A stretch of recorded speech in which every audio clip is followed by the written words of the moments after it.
এই যে কুরবানিটা এলো কোথা থেকে?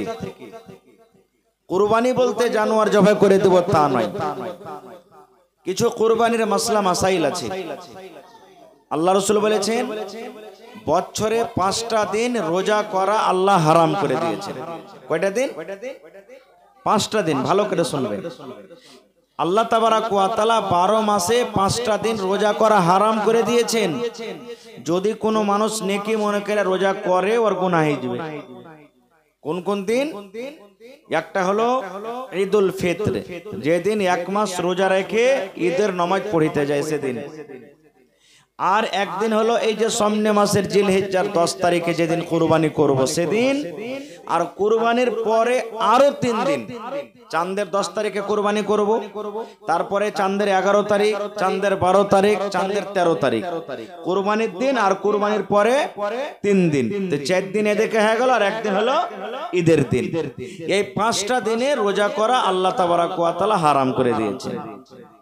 তাহলে বলবেন 4 দিন কেন আল্লাহ হারাম করলেন ওদিকে? এটা সবাই জানছি যে কুরবানির দিনে কুরবানি করা হয়, এটা হলো খুশির দিন। আল্লাহ তাবারাক ওয়া তাআলা আমাদেরকে খুশি দিয়েছেন। আর পরে যেটা 3 দিন এক আইয়ামে তাশরিক বলা হয়েছে, আল্লাহ রাসূল বলেছেন তুমি যদি চাঁদের 10 তারিখে কুরবানি করতে না পারো তো চাঁদের 11 তারিখে করো, চাঁদের 11 তারিখে করতে না পারো চাঁদের 12 তারিখে কুরবানি করো, চাঁদের 12 তারিখে কুরবানি করতে না পারো চাঁদের 13 তারিখে সূর্য ডোবার আগে আগে পর্যন্ত তোমাকে কুরবানি করতে হবে। এটা হলো 4টা দিন কুরবানির দিন। এবারে আমাদের মধ্যে একটা সমাজে একটা মানে কথা আছে, আর কত মানুষ আমলও করছে, যে কুরবানির দিন কুরবানির নামে এক বেলা রোজা রাখে। রাখে না? কত ভাই রাগে রোজা এক বেলা। মা খালারা বলে তুই কুরবানি দিলি রোজা করবি না?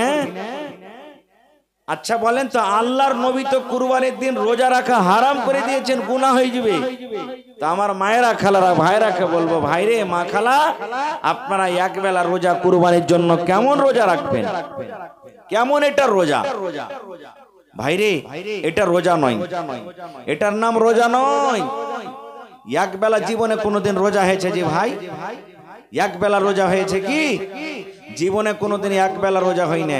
যদি এক বেলা রোজা হইতো তাহলে তো রমজান মাসে যদি দুপুরে শুধু পেট ভরে খাওয়া দূরের কথা, 1 গ্লাস করে পানি যদি পান করতে পাইতো তো কেউ রোজা ছাড়তো না? একটা ছাড়তো? যদি সূর্য ডুবার 5 মিনিট 2 মিনিট আগে যদি কেউ জেনে শুনে যে সূর্য ডুবেনি, এখানে 2 মিনিট আগে পানি পান করেলি, একটা খাজুর খাইলি, ওর রোজা হইবে? হইবে না। এই দুপুরে পেট ঠেসা খানা খাইবে বকরিদের দিন গোশত দিয়ে, আর দিয়ে বলছে যে আমি একটা রোজা করব। কেমন রোজা এটা? তাহলে বলবেন আছে কি মাওলানা? তাহলে সুন্নাত তরিকা হলো কি? আল্লাহর নবী বলেছেন হে আমার উম্মতরা তোমরা শুনে নাও, এ আমার মায়েরা খালারা শোনেন, নবী বলেছেন যখন তোমরা ঈদের নামাজ পড়িতে যাবে, যখন ঈদের নামাজ পড়িতে যাবে তখন তোমরা বাড়িতে কিছু খানা পিনা খেয়ে যাও, বিজোড় খাজুর খেয়ে যাও, খাজুর না আছে তুমি আন্ধারসা খেয়ে যাও, লাচ্ছা খেয়ে যাও, চা খেয়ে যাও, ভাত খেয়ে যাও, রুটি খেয়ে যাও, ক্ষীর খেয়ে যাও, বিস্কিট খেয়ে যাও, যা তোমার বাড়িতে জুটবে আছে। নবী বলেছেন ঈদের নামাজ যখন তুমি পড়িতে যাবে তুমি কিছু খেয়ে যাও। আর বকরিদের নামাজ যখন পড়িতে যাবে তুমি যদি পারো সুন্নাতের পরে যদি আমল করো আল্লাহ রাব্বুল আলামিন তোমাকে নেকি দান করবেন। কি সুন্নাতটা হলো? নবী বলেছেন সন্ধ্যা বেলাতে তুমি যা খেয়ে নেবে আর তোমাকে আর খানা খেতে হবে না, ফজরের পর আর তোমাকে খেতে হবে না।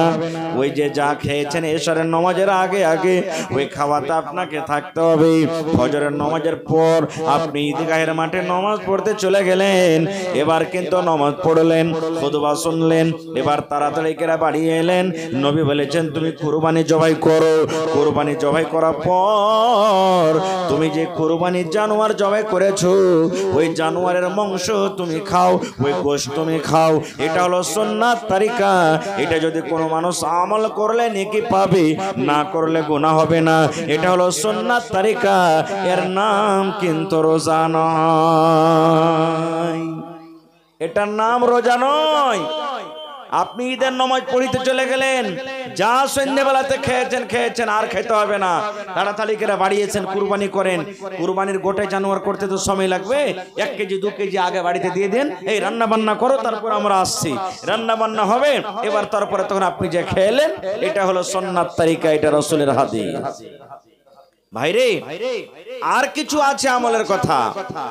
আল্লাহ রাসূল বলেছেন, হে আমার উম্মতরা তোমরা শুনে নাও, যারা কুরবানির জানোয়ার কুরবানি করবে, যারা কুরবানি করবে, কুরবানির জানোয়ার কিনেছে কিংবা এখনো কিনতে পারেনি, নবী বলেছেন উম্মতরে, যারা কুরবানির জানোয়ার খরিদ করেছে কিংবা এখনো করেনি কিন্তু ইরাদা আছে কুরবানি করব, ওই লোকটার ব্যাপারে নবী বলেছেন, যখন জিলহিজ্জা মাসের চাঁদ যখন উঠে যাবে, চাঁদ যখন তুমি পশ্চিম দিকে দেখবে উঠে গেছে, চাঁদ ওঠা থেকে নিয়ে কুরবানি করা পর্যন্ত নবী বলেছেন তোমার শরীরের তুমি কিছু কাটতে পাবে না, তুমি মুছ কাটতে পাবে না, তুমি দাড়ি কাটতে পাবে না, মাথার চুল কাটতে পাবে না, তুমি কুনি কাটতে পাবে না। নবী বলেছেন শরীরের তুমি কোনো জিনিস কাটতে পাবে না। কোন লোকেরা? যারা কুরবানির ইরাদা করেছে। আপনি কুরবানি কিনেননি এখনো, চাঁদ উঠে গেছে, কিন্তু ইরাদা করেছেন জানোয়ার কিনবো, পরবের দিনই আপনি কিনেন, ঈদের দিনই আপনি কিনেন, মানা নাই, কিন্তু ইরাদা করেছেন কুরবানি কিনবো।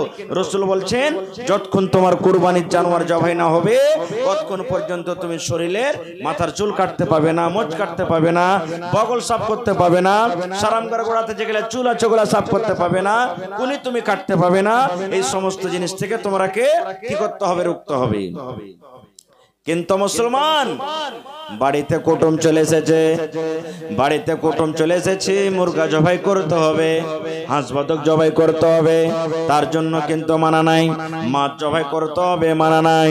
আল্লাহ রাসূল বলেছেন উম্মত তোমার বাড়িতে মুরগা আছে, মুরগি আছে, হাঁস আছে, বতক আছে, বকরি আছে, তুমি জবাই করো। যারা কুরবানি করবে ওরা জবাই করতে পারে, কোনো গুনাহ নাই। যেটা রাসূল শুধু নিষেধ করেছেন সেটা হলো কি মানুষ শরীরের কোনো জিনিস কাটতে পাবে না। এটা হলো কি সুন্নাত তরিকা। আর কি করতে হবে?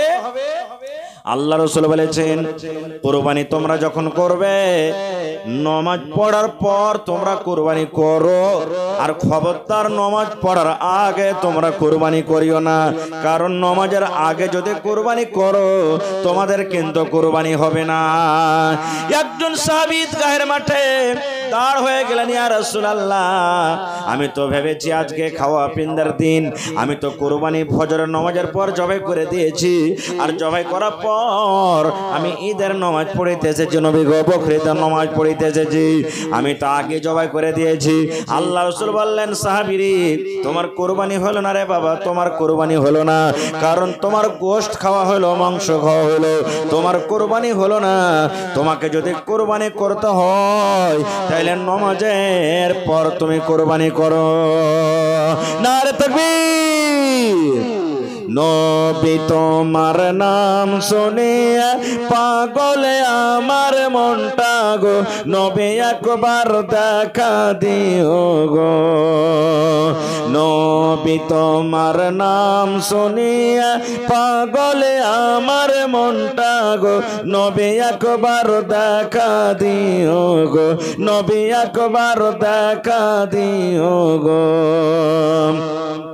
হাসরেতে দিও গো দেখা, দেখব নয়ন ভরে গো, কিয়ামতে দিও গো দেখা, দেখব নয়ন ভরে গো, নবী একবার দেখা দিও গো, নবী একবার দেখা দিও গো।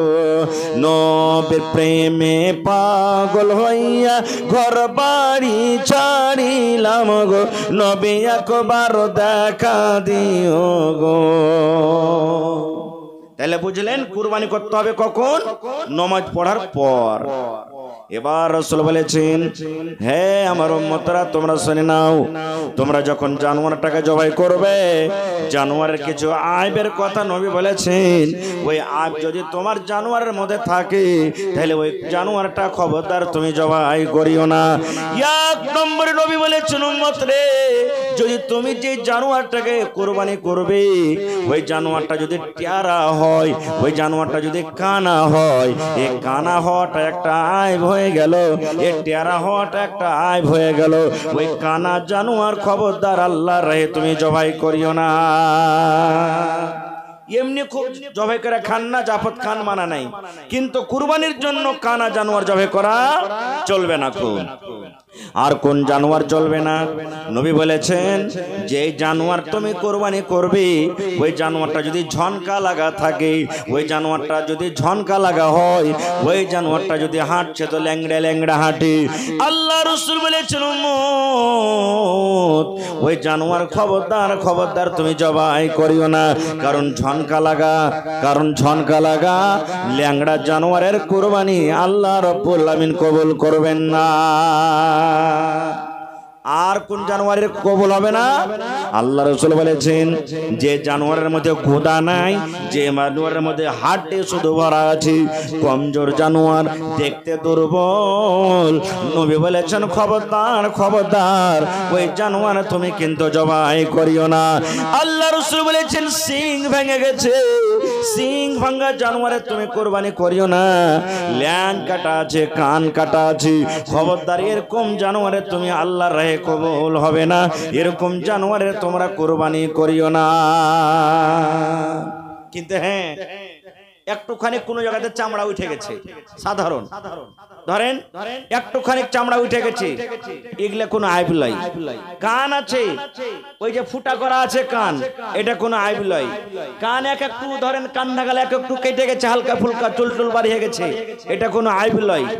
এই ধরনের জানোয়ার কিন্তু আইবদার হইল না। খুব আরো একটা জানেলেন ভাই মুসলমান, জানোয়ার তো কিনতে হবে, কিন্তু দাঁতা জানোয়ারের কুরবানি করতে হবে। আল্লাহ রাসূল বলেছেন, লা তাসবাহু ইল্লা মুসিন্না, হে আমার উম্মতরা তোমরা কুরবানি যখন করবে, তোমরা দাঁতা জানোয়ারের তোমরা কুরবানি করো। মুসিন্না আসলে বলা হয়েছে এই সামনেকার দুধের যে দাঁত আছে, এই দুটা দাঁত ঝইরা বাড়া চাই, একে মুসিন্না বলা হয়েছে। রাসূল বলেছেন, বিনা দাঁতের জানোয়ার তোমরা কুরবানি করিও না। মেলায় লোক কহে না, হাজি মৌলানা 13, 14 মাস, 15 মাস, 16 মাস হয়ে গেল জি মৌলানা, একবারে দলসলে হয়েছে জি মৌলানা, 15 কিলো ওজন হবে কিন্তু দাঁতে নেই, হবে না কুরবানি। যত ওজনের হয়ে যাক আপনার, রাসূলের হাদিস, বিনা দাঁতা জানোয়ার তুমি কুরবানি করিও না, যত ওজন হয়ে যাক আপনার কুরবানি কিন্তু হবে না। খুব আর কি করতে হবে? আল্লাহ রাসূল বলেছেন, একটা গোটা জানোয়ার একটা পরিবারের জন্য যথেষ্ট। বাড়িতে আপনার ভাই আছে, বাড়িতে মা আছে, বাড়িতে দাদু আছে, বাড়িতে বহু আছে, বাড়িতে বেটা আছে, বাড়িতে বিবি আছে, যত পরিবার আপনার বাড়িতে আছে, নবী বলেছেন একটা জানোয়ার যথেষ্ট। গোটা পরিবারের জন্য একটা জানোয়ার হয়ে গেল কাফি। হ্যাঁ, বেটা আলাদা দিবে দিতে পারে, মা আলাদা দিবে দিতে পারে, বহু আলাদা দিবে দিতে পারে, বিবি আলাদা দিবে দিতে পারে, মানা নাই। কিন্তু নবী বলেছেন একটা গোটা জানোয়ার একটা পরিবারের জন্য যথেষ্ট। এই জায়গাখানে একটা আমরা ভুল করছি। কি ভুল? একটা খাসি কুরবানি দিব ধরেন, তো একটা লোকের নামে দিব।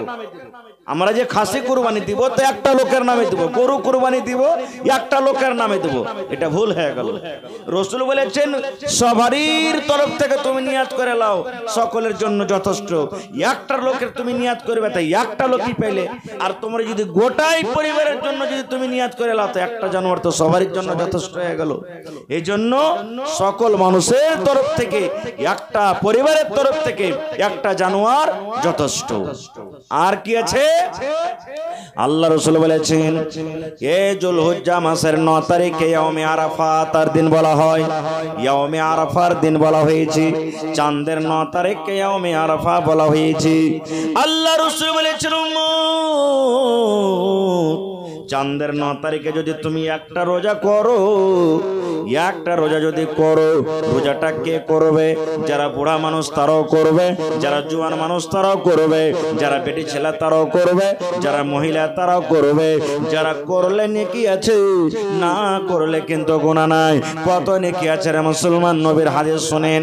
ওরে আল্লাহ, আল্লাহ রাসূল বলেছেন যদি ইয়াউমে আরফা মানে আরফার যদি তুমি একটা রোজা করো, এই দিন পড়বে তার আগা দিন, বকরা ঈদের দিনের আগে একটা যদি রোজা করো, নবী বলেছেন উম্মত একটা রোজার নেকি হলো এত, গত 1 বছর কার আর সামনে যেটা বছর আসবে মিলিয়ে 2 বছরকার গুনাহ আল্লাহ আপনার মাফ করে দেবে। সুবহানাল্লাহ। গত 1 বছর যেটা চলে গেল আর যেটা সামনে যেটা বছর আসবে, রাসূল বলেছেন আরফার একটা রোজা যদি কোনো নর, কোনো নারী, কোনো মা, কোনো ভাই, কোনো বোন একটা যদি বকরাদের একদিন আগে ধরেন চাঁদের 10 তারিখে বকরিদ পড়ব, চাঁদের 9 তারিখে যদি রোজাটা রাখি, নবী বলেছেন উম্মত রে তোমার জীবনের যত ছোট ছোট গুনাহ আছে, তোমার জীবনের যত সাগিরা গুনাহ আছে, 2 বছরের গুনাহ আল্লাহ রাব্বুল আমিন তোমার মাফ করে দেবে। সুবহানাল্লাহ। এত হলো এটা ফজিলতের দিন। আর কি আছে এই মাসে?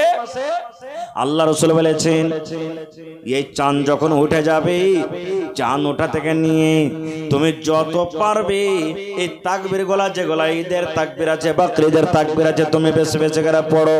আল্লাহু আকবার, আল্লাহু আকবার, লা ইলাহা ইল্লাল্লাহু, আল্লাহু আকবার, আল্লাহু আকবার, ওয়ালিল্লাহিল হামদ।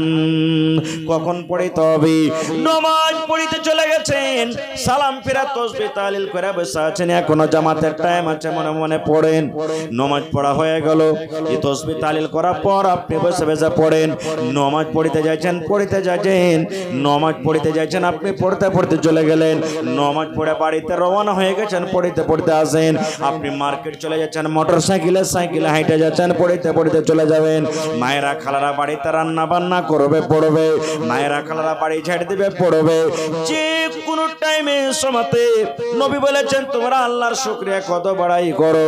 আল্লাহু আকবার, আল্লাহু আকবার, লা ইলাহা ইল্লাল্লাহু, ওয়াল্লাহু আকবার, আল্লাহু আকবার, ওয়ালিল্লাহিল হামদ। তাহলে কুরবানির মেলায় কথা আছে আরো। এবার কুরবানি কার জন্য করতে হবে? কার জন্য কুরবানি করতে হবে? জোরে বলেন। কাকে রাজি করার জন্য কুরবানি করতে হবে? আল্লাহকে না বেটা বেটিকে? আল্লাহকে।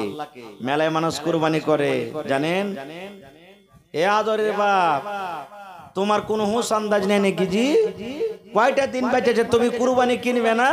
ছেলে পেলা কার দুয়ারে তাকাইবে? এই দেখেন, হয় না? কত মানুষ কইছে আজিমুল সাহেব একটা কুরবানি তো হবে না, পরিবার খুব লম্বা আছে, কয়দিন খাবো, এলাকা 2টা 3টা দিতে হবে আমাকে কুরবানি। হচ্ছে না, হয় না? কত মানুষ দেখেন, শক্তিশালী ভালো জিনিস কুরবানি দিতে হবে, হাদিসের কথা। কিন্তু যারা ভালো জিনিস কিনবে কি বলবে জানেন? 2-4টা লোক যখন বেচবে, যাই কেরা ভাই দুঃখ সুখ জীবনে লাগা আছে, কুরবানিটা কিনে যাবে, তেল চুইছে, খালি তেল চুইছে। এই দেখেন ওর কুরবানিতে খালি তেল চুইছে। ওরে সুবহানাল্লাহ। এরে মুসলমান, আল্লাহ তাবারাক ওয়া তাআলা কোরআনে বলেন, হে দুনিয়ার মানুষ তোমরা শুনে নাও, লা ইয়ানালাল্লাহু লুহুমুহা ওয়ালা দিমাউহা ওয়ালাকিন ইয়ানালুহুত তাকওয়া মিনকুম। আল্লাহ রাসূল বলেছেন, হে দুনিয়ার মানুষ, তুমি যখন জানোয়ার জবাই করো, কুরবানি করো, তোমার কুরবানির গোশত আমার আল্লাহর কাছে পৌঁছে না। তুমি যে জানোয়ার জবাই করো, এই কুরবানির তোমার রক্ত আমার কাছে পৌঁছে না। তুমি যে কত মোটা দিয়েছো, কত তুমি চর্বিওয়ালা জানোয়ার জবাই করেছো, এই জানোয়ারের গোশত আমার কাছে পৌঁছে না, এই জানোয়ারের খুন আমার কাছে পৌঁছে না।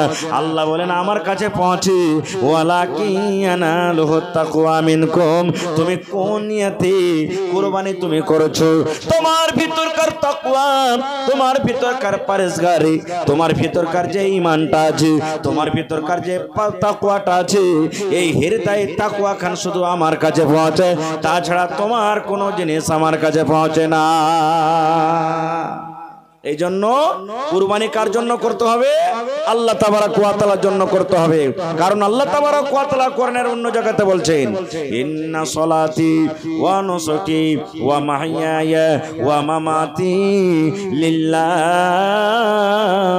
রাব্বিল আলামিন সমস্ত ইবাদত নামাজ রোজা হজ যাকাত সমস্ত ইবাদত কুরবানি কার জন্য সব আল্লাহ তাবারাক ওয়া তাআলার জন্য এজন্য কুরবানি আমাদেরকে করতে হবে আল্লাহ তাবারাক ওয়া তাআলার জন্য আর একটা কথা বলি কুরবানি বলতে আমি আগে বলেছি শুধু জানোয়ারের কুরবানি নয় নিজের জানেরও কুরবানি করতে হবে দিনের খাতিরে আল্লাহ এবং আল্লাহ রাসূলের খাতিরে কেমন কুরবানি আপনারা শুনেছেন জানছেন পড়েছেন ওরে আল্লাহ নবী সাহেবকে মক্কার বেঈমান মুশরিকরা গাল দিত না হানা বলেন গাল দিত না কে জাদুকর को বলতো কে দিবানা কে পাগল কে আর কিছু কে জিন আসছে কে ভূত আসছে কত রকম কথা বলেছে আল্লাহুস সামাদ গাজওয়ায়ে বাদার একটা যুদ্ধ বুখারী শরীফের হাদিস গাজওয়ায়ে বাদার একটা যুদ্ধ মুসলমান 313টা আর বেঈমান মুশরিক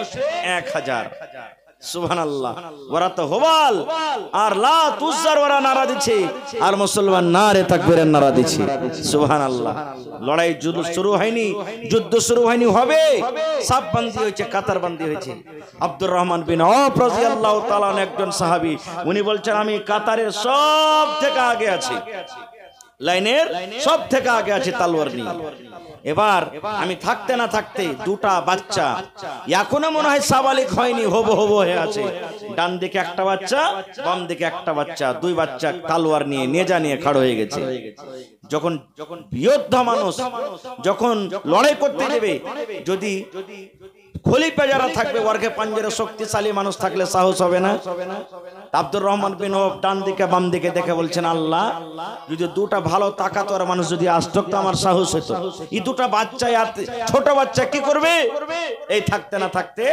একটা ছোট বাচ্চা আব্দুর রহমান বিন আওফ বলছেন ছোট আমার কান পর্যন্ত ওর গা আসে না ওরা এত ছোট আমাকে তখন বলছেন চাচা একটুখানি কাইত হয়ে যান আপনি আমি কাইত হয়েছি দিয়ে তখন কি বলছেন চাচা আবু জাহাল কোনটা বলছেন আবু জাহাল কোনটা ওরে সুবহানাল্লাহ আব্দুর রহমান বিন আওফ বলছেন কেন রে ভাতিজা এবার ছোট ছেলে বলছেন চাচা গো আমার মা বলেছেন মায়ের মুখ থেকে শুনেছি চাচা গো এই যে আবু জাহাল চোখে দেখিনি চিনি না জানি না কিন্তু আবু জাহাল হলো আমার নবীর সব থেকে বড় দুশমন সব থেকে বড় শত্রু আমার নবীকে গাল দেয় আমার নবীকে নানা রকমের কথা বলে আই চাচা গো হয় আবু জাহালের জান থাকবে কিংবা আমি থাকবো আর না হয় ও মরবে না তো আমি মরবো এক পার চাই ওই পার হয় আবু জাহালকে আমি মেরে দেব কিংবা আমি আবু জাহালের হাতে নিজে আমি মরে যাব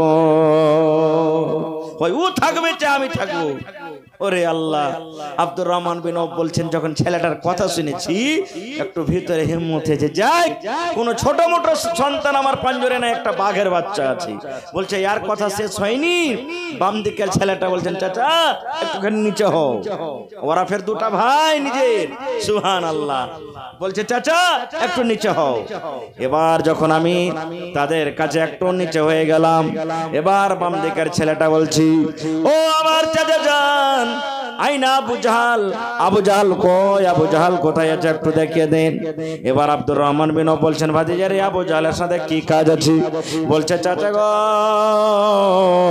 মা আমার বলেছেন গো চাচা হয় আবু জাহাল থাকবে কিংবা আমরা থাকবো আমার মা বলেছেন আমার নবীর সবথেকে বড় দুশমন হলো আবু জাহাল আমার নবীকে গালি দেয় আমার নবীর সাথে কত রকম নানা রকমের গালি দেয় কথা বলে এই জন্য আবু জাহালকে আজকে মারবো কিংবা আবু জাহালের হাতে আজকে আমি শহীদ হয়ে যাব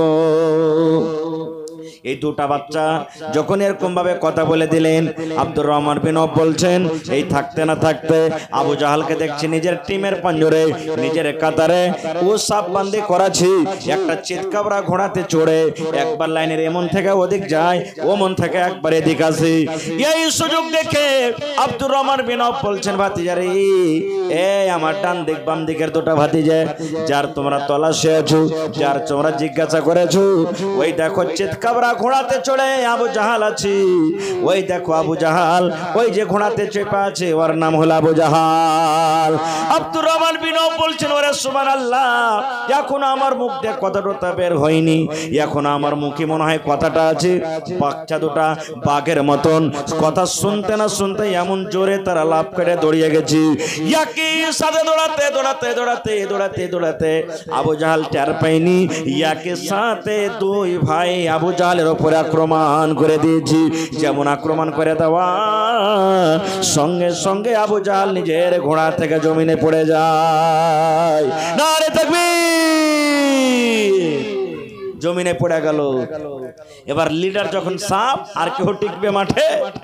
1 2 3 ভাইরে, যদি ওই বাচ্চা দুটো যদি সাহস না করতো, হিম্মত না দেখাইতো, নিজের জানের বাজি নিজের জানের কুরবানি যদি আল্লাহকে না সপতো যে হয় মারবো আর না তো মরবো, তাহলে ভাই সুবহানাল্লাহ, এর নাম হলো কি? কুরবানি। আর কুরবানি কি? সুবহানাল্লাহ। আমার নবী একদিন নামাজ পড়ছেন, কোথায়? কাবা শরীফে নামাজ পড়ছেন। ওরে আল্লাহ, খানা কামাতে নামাজ পড়ছেন। আবু জাহাল, উতবা বিন আবি শাইবা, এই 8-10 জন লোক আবু জাহাল সাথে করে রাস্তা দিয়ে হেঁটে চলে যায়, রাস্তা দিয়ে হাঁটছে। এবার আবু জাহাল নিজের সঙ্গীরাকে বলছেন, টিমে যারা আছে তারাকে বলছেন, এরা আমার বন্ধুরা, আজকে দেখো মোহাম্মদ বিন আব্দুল্লাহ সে নাকি বলে নবী, যাও যাও, কে তোমরা এমন আছো সেই নবীকে শেষ করতে হবে। আজকে কে তোমরা মারতে পারবে? না থাকবে বাঁশ না বাঁচবে বাঁশরি। যাও যাও তাড়াতাড়ি করে এই মোহাম্মদ বিন আব্দুল্লাহকে কে শেষ করতে পারবে তোমরা শেষ করে দাও। আর আমার নবী নামাজ পড়ছে, নবীজি নামাজ পড়ছে। উতবা বিন আবি শাইবা, ওরে আল্লাহ, নবী আমার নামাজ পড়ছেন, হয়তো সিজদাতে আছেন কিংবা নবীজি রুকুতে কিংবা তাশাহুদে আছেন। ওরে আল্লাহ, উতবা বিন আবি শাইবা দৌড়াতে দৌড়াতে দৌড়াতে দৌড়াতে দৌড়াতে আমার নবীর গলাতে এমন জোর করে ফাঁস লাগিয়ে দিলেন গামছাতে, সুবহানাল্লাহ, এমন জোর করে ফাঁস লাগিয়ে দিয়েছি নবীজি আমার হিলাডলা করতে পারে না। আপনারা জানেন কোন মানুষের যদি টুটিকে দাবিয়ে দেওয়া হয়, চোখ দুটা বড় বড় হয়ে যাবে, পানি ঝরতে লাগবে, মানুষের ভিতর আফর ফাফর করতে লাগবে। এবার আবু জাহাল তার সঙ্গী রেখে নিয়ে খিলখিল খিলখিল খিলখিল করে হাসছে, রে আজকে মোহাম্মদ কিন্তু বাঁচবে না, আজকে মোহাম্মদ শেষ হয়ে যাবে, আজকে মোহাম্মদ কিন্তু বাঁচবে না। এবার ওরে আল্লাহ, ওই বেঈমান মুশরিক নবীর গলাতে ফাঁস লাগিয়ে দিয়েছে, গামছা লাগিয়ে দিয়েছি, আর জোর করে ফাঁস দিয়ে টান দিয়েছি, আজকে মোহাম্মদকে মেরে দেওয়া হবে, ছাড়া হবে না। একজন মুসলমান, কমজোর মুসলমান, মনে মনে বলছেন, আল্লাহ আজ আমার নবীকে আমি বাঁচাতে পারবো না, কারণ আবু জাহালের টিম কয়েকজন আছে আর আমি একটা দুর্বল মানুষ, আমার ক্ষমতা নয়, তারাকে আমি বাঁচাতে পারবো না। আজকে যদি আমার নবীকে বাঁচাতে পারে তাহলে আবু বকর বাঁচাতে পারবেন, আবু বকর ছাড়া নবীকে আর কেউ বাঁচাতে পারবে না।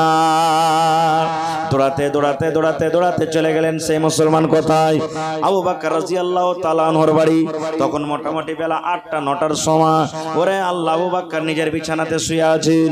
এবার সেই মুসলমান দৌড়াতে দৌড়াতে বলছেন, ও আবু বকর, তুমি সীতা ছুরি দেখো দেখো, নবী বুঝেন শেষ হয়ে গেল, নবীর চোখ বড় বড় হয়েছে, নবীর চোখ দুটা লাল হয়ে গেছে, ঝরঝর ঝরঝর করে নবীর চোখ দিয়ে পানি ঝরছে, তুমি যাও যাও, পারো তো তাড়াতাড়ি করে নবীকে বাঁচিয়ে নাও। ওরে আল্লাহ, আমাদের মতো নয় যে দুশমনের সাথে মোকাবিলা করতে হবে, থামরে থাম একটা তলোয়ার নিয়ে নি, থামরে থাম একটা তীর নিয়ে নি, থামরে থাম একটা লাঠি নিয়ে নি। ওরে আল্লাহ, যেই লুঙ্গি পিন্দা আছে, কোন রকম একটুখানি জামা কাপড়কে ঠিকঠাক করে হযরত আবু বকর রাদিয়াল্লাহু তাআলা আনহু দৌড়াইতে লাগলেন। দৌড়াতে দৌড়াতে দৌড়াতে দৌড়াতে আমার নবীর গলাতে ফাঁস লাগিয়ে আছে এখন পর্যন্ত। নবীর মনে হয় আর দুনিয়াতে বাঁচবে না, এরকম নবীর অবস্থা হয়ে গেছেন। হযরত আবু বকর বলছেন, আল্লাহ, আবু জাহাল এবং তাদের সাথীরা 8-10 জন আছে, একটা একটা করে যদি আমি লড়াই করি তব তক নবীর জান শেষ হয়ে যাবে। আল্লাহ কি করব, তুমি কোন বুদ্ধি দাও আল্লাহ, কোন বুদ্ধি দাও।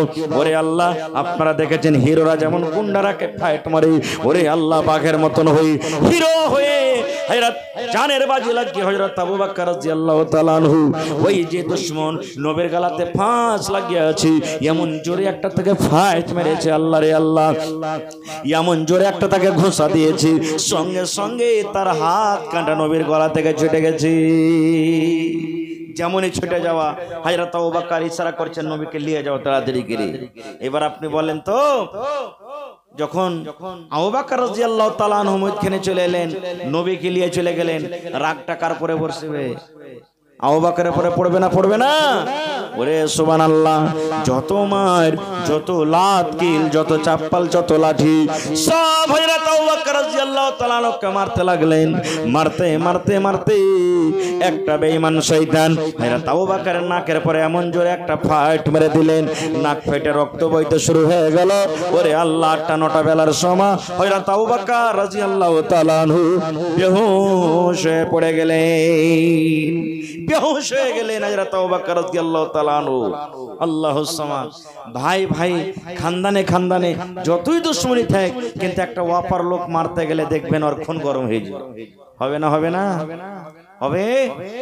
ভাই ভাই খুব লড়াই চলছে, ঝগড়া চলছে, যুদ্ধ চলছে, কিন্তু যদি অন্য লোক ওই ভাইটাকে কেউ মারে, ও খাড়িয়ে খাড়িয়ে দেখবে, ভাই দেখবে খাড়িয়া খাড়িয়া, জীবনে দেখবে না। খুব যখন হযরত আবু বকর রাদিয়াল্লাহু তাআলা আনহু বেহুশ হয়ে গেলেন, আবু বকরের মা কিন্তু এখনো মুসলমান হয়নি, মুসলমান কিন্তু এখনো হয়নি, মুশরিকা হয়ে আছে। বেটা বেহুশ হয়ে গেছি, দৌড়াতে দৌড়াতে দৌড়াতে দৌড়াতে মা এক গ্লাস দুধ নিয়ে হাজির হয়ে গেল। আবার আবু বকর সকাল থেকে কোনো খানা পিনা খায়নি, সকাল থেকে আবু বকর কিছু খায়নি। মার মায়া মোহাব্বত দেখেন, মা এক গ্লাস দুধ নিয়ে এসে হাজির। মা মাথার কাছে বসে বলছেন, আবু বকর রে, চোখ খুল রে বেটা, চোখ খুল, আমি মা এসেছি, এক গ্লাস তোর জন্য দুধ এনেছি, বেটা রে তুই দুধ খান, পান করে লে। কিন্তু আবু বকর রাদিয়াল্লাহু তাআলা আনহু আসে না। এই করে করে বেলা 11টা-12টা বেজে গেল। আবু বকর রাদিয়াল্লাহু তাআলা আনহুর খানদানের যত লোক ছিল, বংশের যত লোক ছিল, একটা একটা একটা করে আস্তে আস্তে সমস্ত লোক কিন্তু এক জায়গাতে জড়ো হয়ে গেল। ওরা কিন্তু এখনো মুসলমান হয়নি। এক জায়গাতে জড়ো হয়ে কে বলছেন জানেন? আবু জাহাল শুন, আমাদের আবু বকর মুসলমান হয়েছে, আমরা জানি না রে, মুসলমান বুঝি না, মুসলমান হয়েছে, নবীকে মেরেছে আমরা জানি না, কিন্তু আমরা এটা জানি আমাদের আবু বকর আমাদের খুন, আমাদের খানদান, আমাদের বংশ। আবু জাহাল রে শুন, যদি আমাদের আবু বকর মরে যায়, আমাদের আবু বকরের যদি হুঁশ না আসে, আমাদের আবু বকরের যদি জীবনটা হারিয়ে যায়, একটার বদলাতে এই মক্কার গলিতে গলিতে গলিতে রক্ত কিন্তু বন্যা বহিয়ে দেব। শোন আবু জাহাল, যদি আমাদের আবু বকরের কিছু হয়ে যায়, একটার বদলাতে মক্কার গলিতে গলিতে রক্ত বহিয়ে দেব। সুবহানাল্লাহ। আস্তে আস্তে আছে, আর ওরা মনে মনে বলছেন, যখনই আবু বকরের হুঁশ আসবে, আবু বকর যদি হুঁশ হয়ে যায়, আবু বকরকে মানা করবো, আর নবীর কথা মানিস না, নবীর কথা শুনিস না, যে নবীর কথা শুনে তুই এতখানি কষ্ট উঠাছিস, আমরা মানা করবো যে খবরদার নবীর কথা শুনিস না। সুবহানাল্লাহ। নবীর জন্য কুরবানি কেমন জিনিস ভাইরে। এই করতে করতে করতে বেলা 3টা বেজে গেল, কিন্তু এখনো হুঁশ আসে না। মা গিলাস নিয়ে কিন্তু এখনো বসে আছি। সূর্য ডুবতে যাবে, এখন 1 ঘন্টা সময় আছে। বংশের লোকেরা তীর তলোয়ার নিয়ে হাজির হয়ে গেল। আবু জাহাল শুন, আর মাত্র 1 ঘন্টা ইন্তজার করব, সূর্য ডোবা পর্যন্ত ইন্তজার করব। আবু জাহাল রে, যদি সূর্য ডোবার আগে আগে আমাদের আবু বকরের হুঁশ না আসে, একটার বদলাতে আমরা মক্কার গলিতে গলিতে রক্তের বন্যা বহিয়ে দেব। মা দুধ নিয়ে আছে, ওরে আল্লাহ যখন আবু বকর আমার বেটার হুঁশ আসবে আমি দুধ দিব। এই করতে করতে সুবহানাল্লাহ সূর্য ডুবতে যাবে, সূর্য ডুব হয়ে আছে। হযরত আবু বকর রাদিয়াল্লাহু তাআলার মুখ দিয়ে কথা বলেছেন, নবীজি ও আমার দয়ার নবীজি। হুঁশ আসার পর প্রথমে কার নাম? নবীর নাম।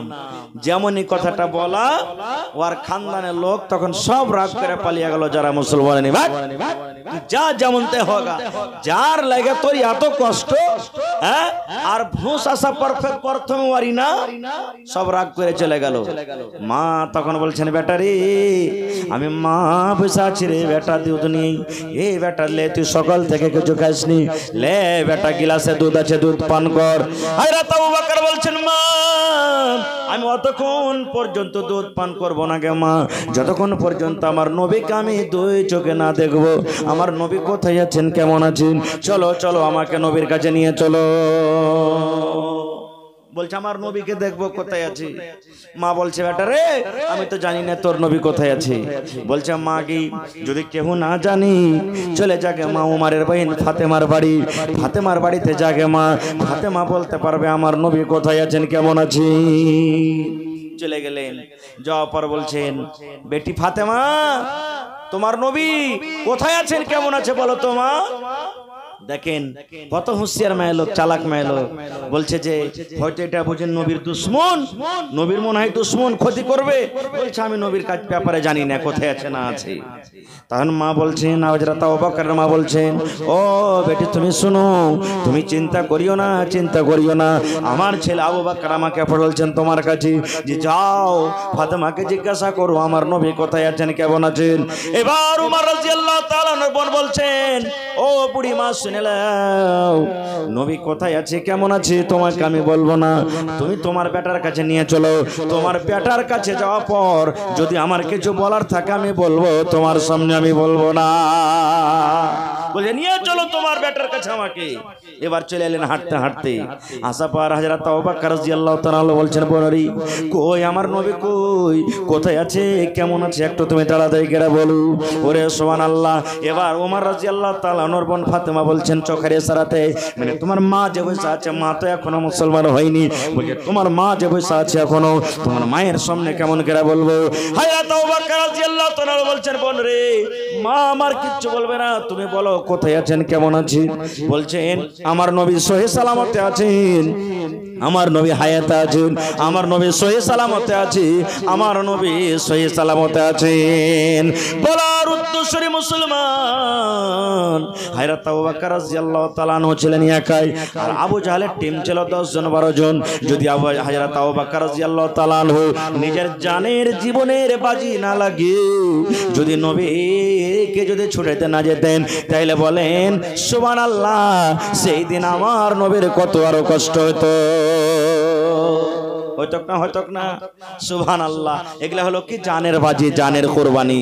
শুধু তা নয়, সাহাবায়ে কেরাম মালেরও কুরবানি করেছেন। কেমন মালের কুরবানি? ওরে আল্লাহ, আল্লাহ তাবারাক ওয়া তাআলা যখন কোরআন মাজিদ নাজিল করে দিলেন, লান তানালুল বিররা হাত্তা তুনফিকু মিম্মা তুহিব্বুন, আল্লাহ কোরআন নাজিল করে দিলেন, দুনিয়ার মানুষ তোমরা অতক্ষণ পর্যন্ত জান্নাত যেতে পারো না, তোমরা অতক্ষণ আল্লাহর জান্নাত যেতে পারো না যতক্ষণ পর্যন্ত তোমরা তোমাদের সব থেকে প্রিয় মাল আল্লাহর রাহে খরচ না করবে। সব থেকে দামি মাল আল্লাহর রাহে খরচ না করলে তোমরা নেকি পেতে পারো না। সাহাবে কেরাম আরবি বুঝতেন ভাই, আরবি ভাষা তো। হযরত আবু তালহা রাদিয়াল্লাহু তাআলা আনহু আয়াতটা শোনার পর দৌড়াতে দৌড়াতে নবীর কাছে চলে গেছেন। ইয়া রাসূলুল্লাহ, আল্লাহ তাবারাক ওয়া তাআলা কোরআন একটা নাজিল হয়েছে, লান তানালুল বিররা হাত্তা তুনফিকু মিম্মা তুহিব্বুন, তোমরা ততক্ষণ পর্যন্ত নেকি পেতে পারো না যতক্ষণ পর্যন্ত তোমরা আল্লাহর রাহে যতক্ষণ পর্যন্ত তোমাদের প্রিয় মাল খরচ না করবে, কুরবানি না করবে। যেমন কথাটা বলা নবী বললেন, হ্যাঁ রে সাহাবী, হ্যাঁ আল্লাহ রাব্বুল আলামিন কোরআনের আয়াতটা নাজিল করে করেছেন। হযরত আবু বকর রাদিয়াল্লাহু তাআলা আনহু, হযরত আবু তালহা রাদিয়াল্লাহু তাআলা আনহু সঙ্গে সঙ্গে বলছেন, ইয়া রাসূলুল্লাহ, মদিনার ভিতরে আমার কাছে যত দামি মাল আছে নবী গো, সব থেকে একটা খাজুরের বাগান আছে, যে বাগানটার নাম হলো বাইরোহা। ওই বাইরোহা বাগান হলো আমার কাছে দামি, ওর ফল খুবই ভালো, আর বাগানের ভিতরে একটা সুন্দর কুয়া আছে যার পানিটা হলো মিষ্টি। নবী গো, ওই বাইরোহা বাগান এবং ওই বাগানের ভিতরে যেটা কুয়া আছে সব কিছু আপনাকে দিয়ে দিলাম, যেখানে আপনার ইচ্ছা আপনি খরচ করতে পারেন। সুবহানাল্লাহ। সাহাবায়ে কেরামের দেখেন মালের কুরবানি দেখেন। শুধু তা নয়, মা খাদিজার একটু মালের কুরবানি দেখেন। এ মায়েরা, ভাইয়েরা, খালারা, আপনারা সবাই জানছেন আমার নবীজি ইয়াতিম হয়ে জন্ম নিয়েছিলেন। বাপকে নবীজি দেখেছেন কি? বাপকে দেখেছেন? নবীজি মায়ের পেটে বাপ মারা গেলেন। নবীজির বয়স 6 বছরকার, মা দুনিয়া থেকে চলে গেলেন। 8 বছরকার বয়সে দাদাও দুনিয়াতে চলে গেলেন। এই করতে করতে লম্বা ঘটনা আছে। নবীজির বয়স 25 বছরকার, কিচ্ছু নাই, জমি জায়গা, আল্লাহুস সামাদ। মা খাদিজা রাদিয়াল্লাহু তাআলা আনহা মদিনার ভিতরে, সুবহানাল্লাহ, মক্কার ভিতরে সবথেকে ধনী মহিলা, মক্কার ভিতরে সবথেকে ধনী মহিলা, মালের কোনো কমি নেই, উট রাখালের কোনো কমি নেই। নবীজির বয়স 25 বছরকার, আর মা খাদিজার বয়স কত? জোরে বলেন। 40 বছরকার। বিয়ে হয়ে গেল। এবার যখন বিয়ে হয়ে গেল, তখন মা খাদিজাকে মক্কার আরো জায়গা মহিলা আছে, কথাতে বলতেন, এ খাদিজা, তুই বিয়ে যখন করলি তো তোর লেগে তো খুব ভালো ধনী মানুষ ছিল, রাজা বাদশারা ছিল, যত তোর কাছে মাল আছে, ভালো ভালো ধনী ছেলের পায়গাম এসেছে, তুই বিয়ে করতে রাজি হলি না, আর একটা গরিব ইয়াতিম ছেলের সঙ্গে তুই বিয়ে করলি। স্বামীর ব্যাপারে যখন কোনো কথা স্ত্রীর সামনে বলবে, মনে কষ্ট হবে না? হবে না? জোরে বলেন, হবে না? হবে না? কিন্তু এক একটা স্ত্রীও দুনিয়াতে এমন আছে, সুবহানাল্লাহ, যদি ওর শ্বশুর বাড়ি তোর সালাসা মন্দিরে যদি ওকে খোঁট পেড়ে দিয়ে কুচলেন দিতে, ঘরে বসে বসে হাঁটবে, ঠিক হয়েছে না, মরা তোকে মারছে, এরকম আছে নাকি? তাহলে ওর মনে কত দুঃখ দিয়ে থেজে বুঝতে হবে। আর যা হোক, এবার কাঁদছেন। আমার নবী একদিন বসে আছেন, মা খাদিজা রাদিয়াল্লাহু তাআলা আনহার চোখ দিয়ে ঝরঝর করে পানি ঝরছে। এই আমার মায়েরা, খালারা, শুনেন, আল্লাহ রাসূল তখন নবী হননি। ওরে সুবহানাল্লাহ, ওরে আল্লাহ।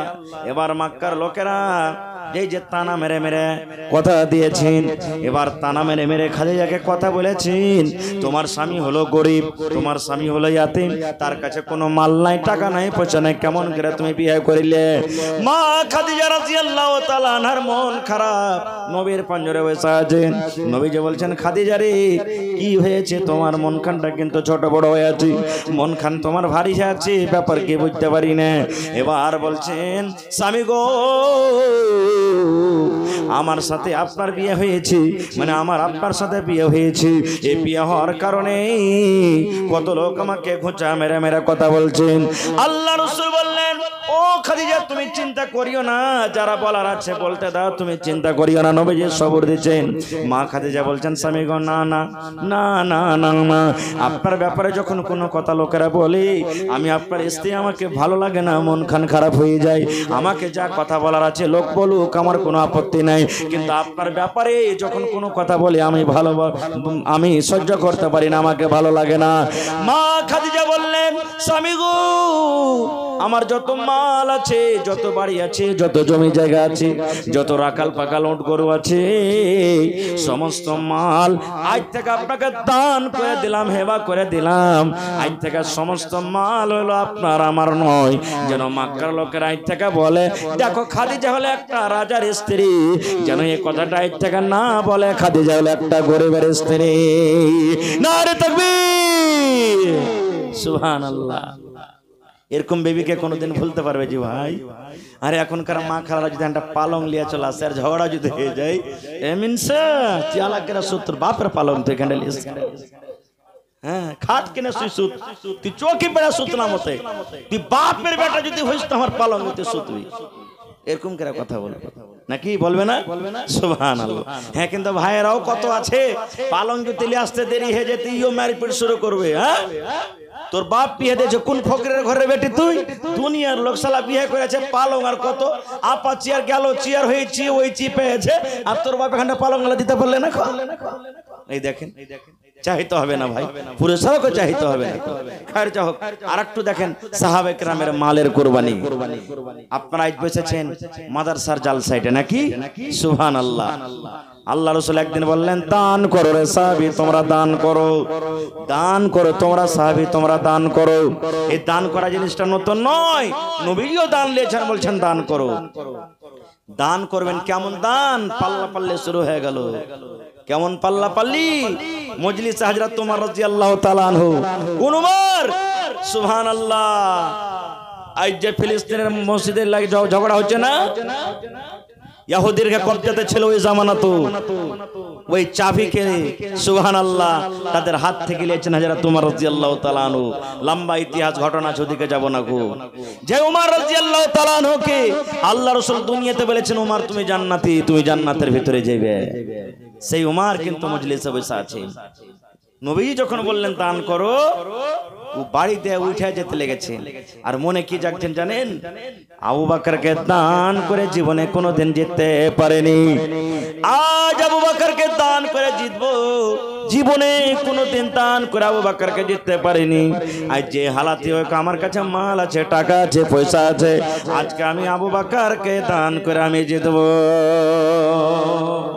গ্রামের মধ্যে কার কাছে টাকা আছে কার কাছে নেই মোটামুটি সব লোক সবকে জানছে। হযরত ওমর রাদিয়াল্লাহু তাআলা আনহু জানছেন আবু বকরের কাছে এখন মাল নাই, আমার কাছে মাল আছে, টাকা উট ঘোড়া সবকিছু আছে, আজ আবু বকরকে দান করে জিতবো।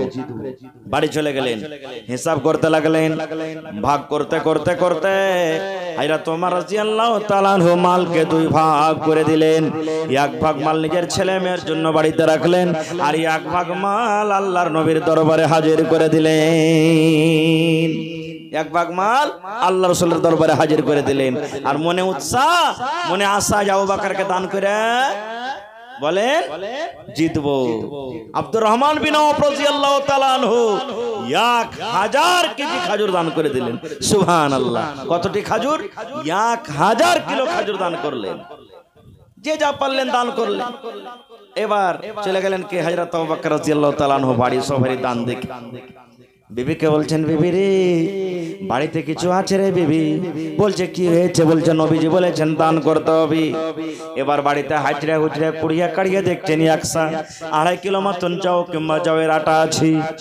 আপ বলেন যে আপনার কে গ্রামে যারা ধনী মানি লোক যদি ওরা আইসা বলে মৌলানা 100 টাকা লাও আর দিতে পারবে 10,000, তা আপনারা কি বলেন? মৌলানা ঘুরিয়ে দেন তো টাকাটা।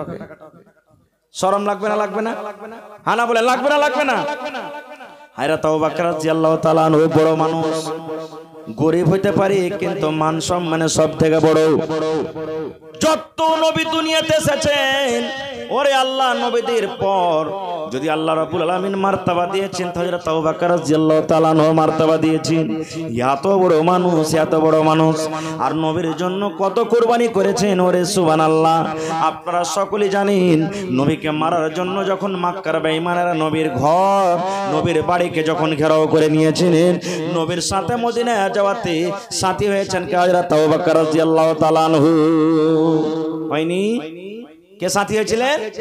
হযরত আবু বকর রাদিয়াল্লাহু তাআলা আনহু। রাস্তাতে সকাল হয়ে গেল, নবীজি লুকাবেন কোথায়? যখন সকাল হয়ে গেল একটা গাড়ে সর বলে পাহাড় আছে, পাহাড় আছে, কতদিন থেকে লোকজন যায়নি। এবার নবীজি ঢুকবেন। হযরত আবু বকর রাদিয়াল্লাহু তাআলা আনহু হাত কান ঢেকে বলছেন ইয়া রাসূলুল্লাহ একটু দাঁড়ান গো নবীজি, দাঁড়ান, কারণ এই গর্ততে কতদিন থেকে লোকজন ঢোকেনি। যদি কোনো সাপ বিচ্ছু থাকে হয়তো আপনাকে আক্রমণ করবে না, আপনি পিছে থাকেন। যদি সাপ বিচ্ছুতে কামড় দেয় আমাকে দিবে, আমি মরব, যেন আপনার কোনো ক্ষতি নয়। আমার সামনে আমার থাকা অবস্থায় যদি আপনার কোনো ক্ষতি হয়ে যায়, আর আল্লাহ রাব্বুল আলামিন কিয়ামতের দিন যদি আমাকে জিজ্ঞাসা করেন আবু বকর রে তুমি থাকতে আমার নবীকে কেন ক্ষতি হয়েছে, আমি কি জবাবটা দেব?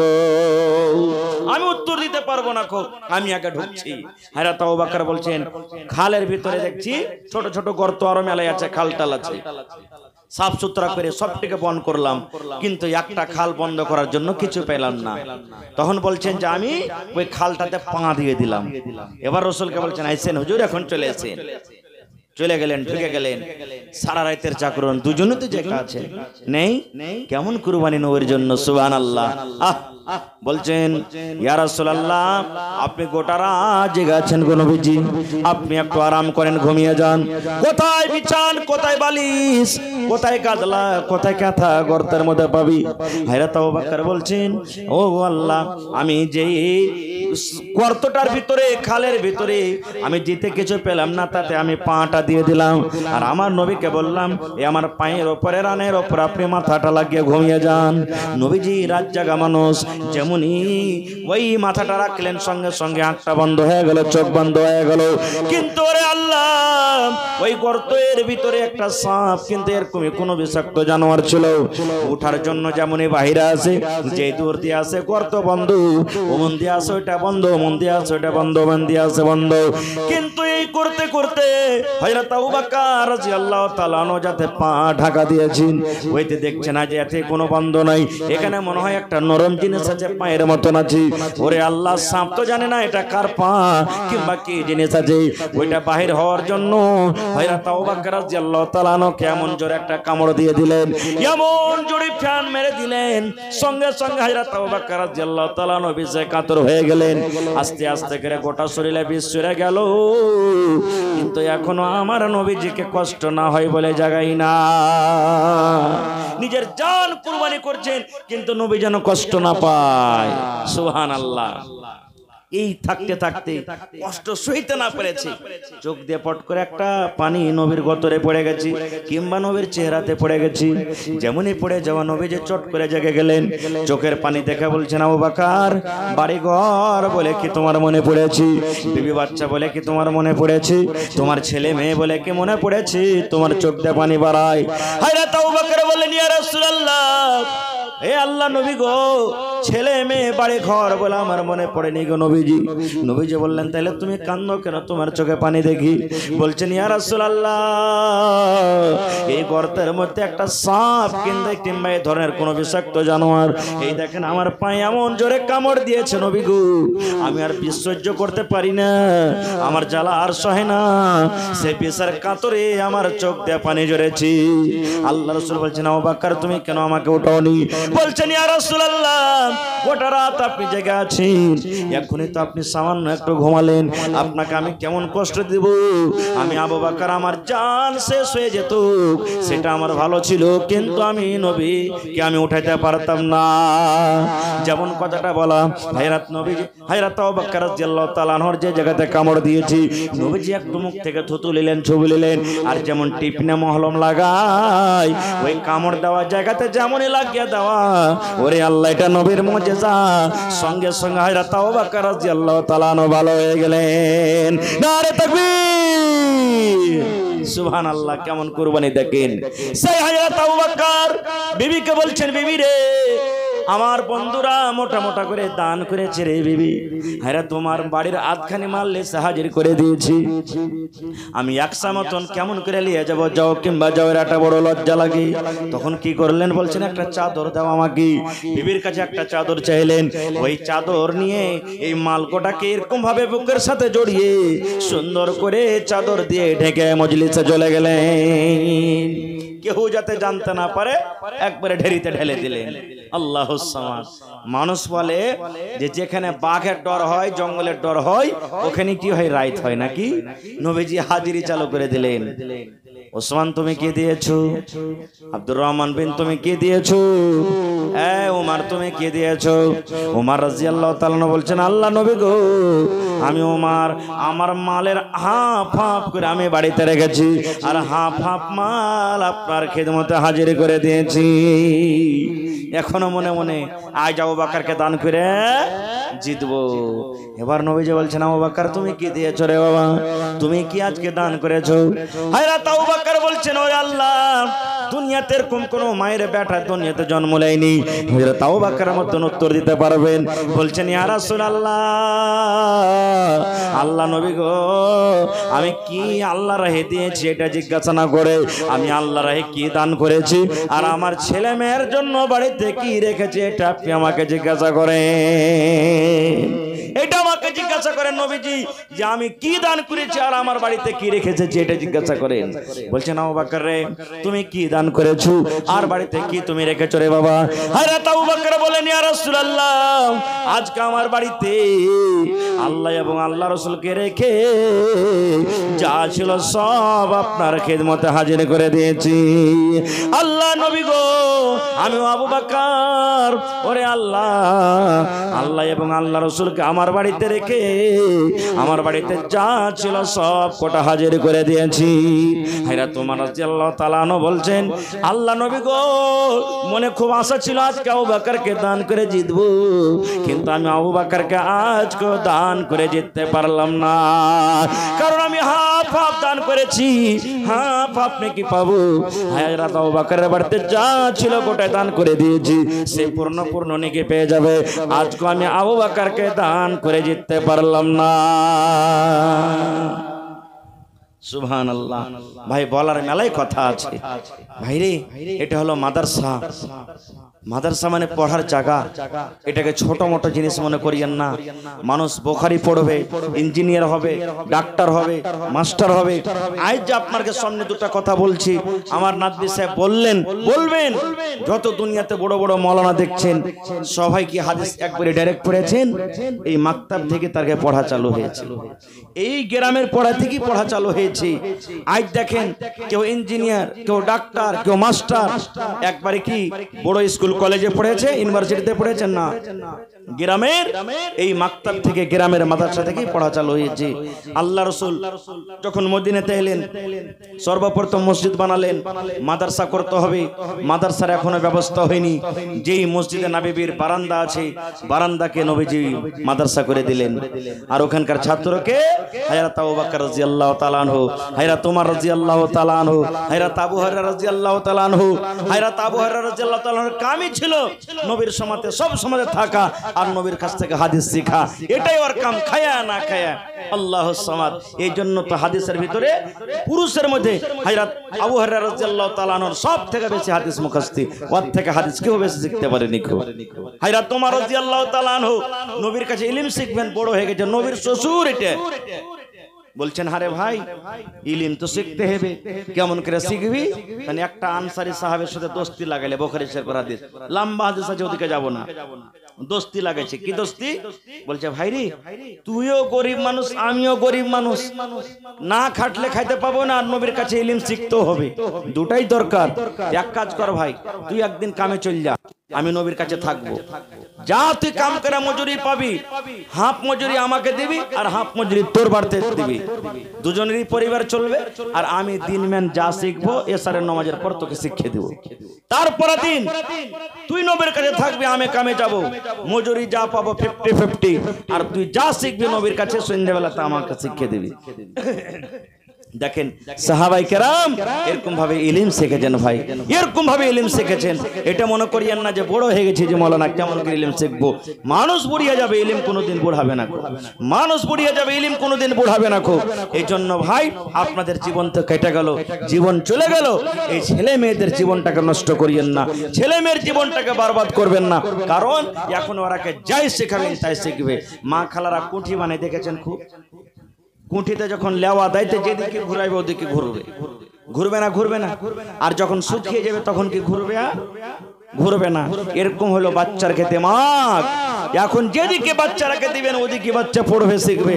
আর যখন বড় হয়ে যাবে, ওই যেমন কুঠি শুকিয়ে যেতে গেলে আর কিছু দিকে হুলবে না, ডলবে না, ওর ক্ষেত্রে মাক আর কোনো কথা তখন ঢুকবে না। খো ভাই, তো ভাই রে, 1 টাকা দেবেন, 1 টাকায় দান নেব। দেখি আজকে কোরআনের জন্য, কোরআনের পড়তে মহব্বত ভালোবাসা কার আছে? দেখে কোন আল্লাহর বান্দা এমন আছেন আজকে 1 কাঠা জমিন দান করতে পারবেন মাদ্রাসার জন্য? মাঠে ময়দানে কোন জায়গাতে আছে? ওই জমিনকে আপনি দান করে দেন, যা টাকা হবে বিক্রি করে আপনি দিয়ে দেন, মাওলানা আমি 1 ডিসমিল কিংবা 1 কাঠা জমিন আমি মাদ্রাসাতে করতে পারলাম না, কিন্তু মাদ্রাসা বানাইতে আমি 1 কাঠা কিংবা 1 ডিসমিল জমিন বিক্রি করে যা টাকা হবে আমি দিয়ে দেব, আমি মাদ্রাসাতে সহযোগিতা দিব। কোরআনের প্রতি মহব্বত ভালোবাসা আছে। দেখি কোন আল্লাহর বান্দা আছেন, ওপরে হোক, নামতে হোক, দগাতে হোক, যে কোনো জায়গাতে হোক, দেখি কোন আল্লাহর বান্দা আছেন ভাই, দেখি কোন আল্লাহর বান্দা আছেন। দেখি 5টা লোক 1000 করে ইটা ইটের দাম 10,000 টাকার টাকা দিতে পারবেন। দেখি কেমন আছে। মাত্র 5টা লোক 10টা করে 1000 টাকা, মাত্র 1000 করে ইটের দাম। দেখি কোন আল্লাহর বান্দা আছেন। 5টা লোককে আজকে আমি দেখবো এক গাড়ি করে বালুর দাম 5,000 টাকা করে টাকা। 5টা লোক 5,000 করে টাকা। এবং দেখি 10 থেকে 15টা লোককে দেখবো মা, খালা, দাদি, নানি। কোন এমন আল্লাহর বান্দি আছেন আল্লাহুস সামাদ 1000, 2000, 1000, 2000, 500 এই করে করে করে আজকে দেখি কোন আল্লাহর বান্দা আছেন। এই গত কয়েকদিন আগে ভাই তেত্রি বাড়িতে একটা মসজিদের জালসা হইলো। একজন মহিলা নগদ 1 লক্ষ টাকা দান করলেন। সুবহানাল্লাহ। এই 2-4-5 দিন আগের কথা। আল্লাহুস সামাদ 1 লক্ষ টাকা দান করলেন। আল্লাহুস সামাদ। এই যে সাতভেল্লি আড়াবাড়িতে আল্লাহুস সামাদ একজন মুখিয়াজি মুখতার আলম সাহেব স্বামী স্ত্রী মিলে 1 লক্ষ টাকা জমা করলেন। আল্লাহুস সামাদ। একটা হাজী সাহেব আছেন, হাজী ইসরাফিল সাহেব, উনিও 1 লক্ষ টাকা জমা করলেন। সুবহানাল্লাহ। এই করে করে মেলায় দান করছেন ভাই। আজকে দেখি কোন মা, খালা, দাদি, নানি এমন আছেন মা খাদিজার মতন হবেন, নিজের মাল আল্লাহ রাহে খরচ করবেন। কাঁসার বদনা, কাঁসার থালি, নাকের কানের। দেখি কোন আল্লাহর বান্দি এমন আছেন গলার হার, হাতের আংটি, নাকের কানের কিংবা পার পায়াল আল্লাহর রাহে দান করতে পারবেন। দেখি আসেন তো দেখি কোন আল্লাহর বান্দা আছেন আজকে 1 কাঠা 1 ডিসমিল জমিন দান করতে পারবেন এই মাদ্রাসার জন্য, কোরআনের জন্য, কোরআনের মহব্বত ভালোবাসা দেখি আল্লাহ এবং আল্লাহ রাসূলকে সন্তুষ্ট করার জন্য। যে ইলমের ব্যাপারে রাসূল বলেছেন খায়রুকুম মান তাআল্লামাল কুরআন ওয়া আল্লামা। এই আমার উম্মতেরা তোমরা শুনো, ওই মানুষটা হলো সবথেকে উত্তম আর ভালো যে নিজে কোরআন পড়েছে আর লোককে কোরআন পড়া শেখাইছে। ওই লোকটা হলো আল্লাহ তাবারাক ওয়া তাআলা। রাসূল বলেছেন সবথেকে উত্তম আর আফজাল। আজকে দেখি কোন আল্লাহর বান্দা আছেন ভাই। ভোরের আশরা করিয়েন না, কারণ মৌসুমের কোনো গ্যারান্টি নাই। আর আমাদের ডিপটিও জানতে পারছেন ছোট থেকে আছে, এই জন্য রাইতের বেলাতে সব দাম দিয়ে শেষ করে দেন ভাই। হ্যাঁ, ভোরকার সময় আপনারা লিয়েন না কো। আসেন তো দেখি কোন একটা লোক আল্লাহর বান্দা আছেন কোরআনের জন্য 10,000 টাকা দিতে পারবেন। কোন আল্লাহর বান্দা এমন আছেন কোরআনের জন্য 5,000 টাকা দিতে পারবেন। দেখি কোন আল্লাহর বান্দা এমন আছেন কোরআনের জন্য 1 বস্তা, 2 বস্তা, 5 বস্তা করে সিমেন্টের দাম 500, 1000, 2000 আল্লাহ তাআলা মাকে দিয়েছেন। মাকে গালা দেন 1 কুইন্টাল করে ধান